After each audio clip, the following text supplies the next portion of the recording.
parole est à Madame Marion Maréchal Le Pen pour 5 minutes.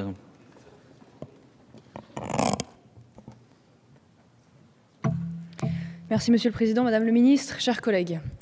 Quel est donc le prétexte ou l'urgence qui nous oblige aujourd'hui à statuer une fois encore sur la fin de vie, alors que la loi Leonetti en 2005 avait, selon l'avis de presque tous, emprunté la voie de la sagesse, en écartant à la fois l'acharnement thérapeutique et l'euthanasie, pour mettre en place une grande politique de développement des soins palliatifs au service des malades sur le point de mourir.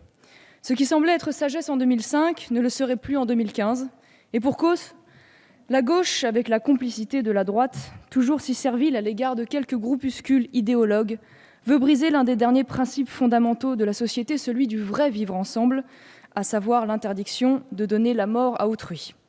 Car derrière ce texte se cache évidemment un objectif inavouable, maquiller l'euthanasie sous le nom de sédation profonde et continue.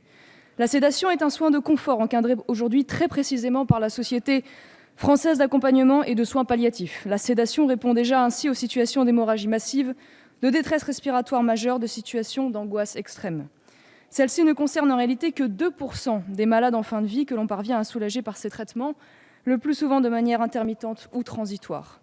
Dans la proposition de loi qui nous est soumise aujourd'hui, il n'en est plus de même. On parle, je cite, « d'altération profonde et continue jusqu'au décès, associée à l'arrêt de l'alimentation et de l'hydratation, afin de ne pas prolonger inutilement la vie ». Il s'agit en fait de faciliter l'accès à une forme d'euthanasie passive. Au-delà de l'impossibilité de définir juridiquement l'utilité ou la dignité d'une vie, l'englobement de votre texte des souffrances physiques et psychiques ouvre la voie à de graves dérives. Avons-nous envisagé l'intolérable pression qui s'exercera demain sur beaucoup d'autres personnes vulnérables qui, devant la perte de leur autonomie, auront le sentiment d'être une gêne pour leur entourage ? Ces personnes ne seront-elles pas en effet poussées à demander la mort devant le reflet que leur renvoie une société qui les considère comme inutiles ou indignes ? De nombreux témoignages de personnel soignant rapportent pourtant que le plus souvent, la demande de mort est moins l'envie réelle de mourir qu'un appel au secours, le besoin d'entendre que la vie mérite encore d'être vécue et que les demandes répétées de mourir sont rares lorsque la personne est accompagnée et soutenue. Dans votre texte, l'assimilation de l'hydratation et de l'alimentation à un traitement et non à un soin conduit à entraîner la mort par la privation d'eau et de nourriture du sédaté. Il ne s'agit plus de soulager la souffrance, mais bien de provoquer ou d'accélérer la mort. Si cette loi est votée aujourd'hui, et j'en prends date avec nous, on s'attaquera demain, comme c'est le cas dans d'autres pays, à l'euthanasie des enfants atteints d'une maladie incurable, et puis ce sera le tour des handicapés, dont la vie n'est pas immédiatement menacée, mais dont la dignité et l'utilité sont remises en cause par la société au même titre qu'un mourant. Il suffit, pour s'en convaincre, de regarder l'affaire Vincent Lambert, qui a d'ailleurs été citée, ce grand handicapé qui n'est pas en fin de vie, je tiens à le préciser, et que l'on cherche pourtant coûte que coûte à faire mourir. Non content de vous dérober en dissimulant aux Français la réalité des implications de ce texte, vous faites peser sur les épaules et la conscience des médecins l'obligation de donner la mort aux patients par le biais de directives anticipées contraignantes et non plus consultatives. Il est scandaleux qu'un médecin ne puisse bénéficier d'une clause de conscience, lui qui a prêté un serment d'Hippocrate contraire à toute logique euthanasique. La directive anticipée qui peut servir à orienter le choix du médecin, bien sûr, ne doit pas pour autant rompre le lien de confiance et le dialogue entre les équipes médicales, le malade ou son entourage. Sans compter que ces directives orientent le patient vers un choix clairement défini, la sédation. Le document modèle de rédaction émis par le Conseil d'État n'est pensé que pour le refus des traitements accompagnés d'un placement sous sédation profonde jusqu'au décès.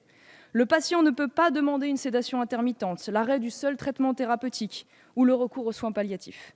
De plus, cette directive devait être obligatoirement rédigée en présence d'un médecin, ce qui n'est pas le cas dans votre texte, pour que le patient bénéficie de conseils, d'informations et d'expertise sur les conséquences que pourraient avoir ses choix. Cette ultime phase doit être préservée, celle de la vie, le mieux possible de la rupture de contact entre le patient et ses proches. La sédation profonde et irréversible brise les derniers échanges de l'existence d'un individu, si nécessaire tant pour le patient que pour ses proches. A l'inverse, la sédation transitoire, sans raccourcir la vie, permet au malade de conserver sa liberté de choix, de garder le contact avec les siens, tout en étant apaisé.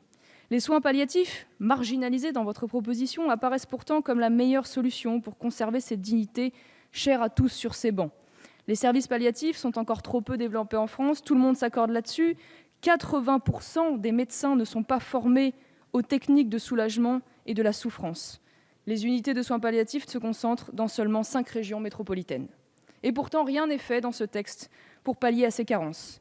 car votre texte n'a pas choisi cette voie, mais celle de la généralisation de la sédation profonde, qui entraîne par conséquent l'accélération de la mort. C'est la voie de la facilité et des économies sur la solidarité la plus naturelle et la plus juste.